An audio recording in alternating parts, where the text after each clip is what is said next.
Toy izao indray ry havana ny teny zaraina izay omenantsika anio. Fidio izay Jerosalema tianao. Izy Jerosalema izay ho levon'ny afo. Ahako ny voasoratra amin'ny Ezekela 3:10 amin'ny anaran'i Jesosy hoe koa izao no lazain'i Jehovah Tompo.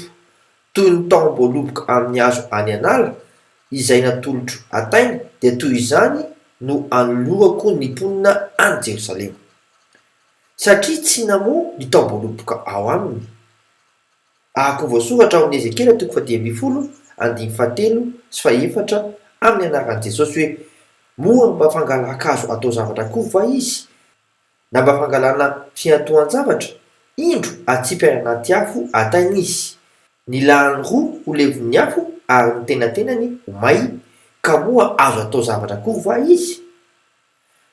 Misy kosa mamoa satria miaraka amin'ny Kristy. Ahako ny voasoratra ao amin'ny Jaona 1:15 amin'ny anaran'i Jesosy hoe izao ny voaloboka ianareo sy sapany izay miray amiko ary izao aminy dia mamoa be izy, fa raha mizaraka amiko kosa ianareo dia tsy mahay manao na inona na inona.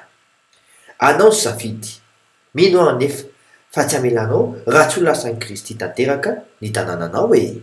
Mandra-pioana tompoko.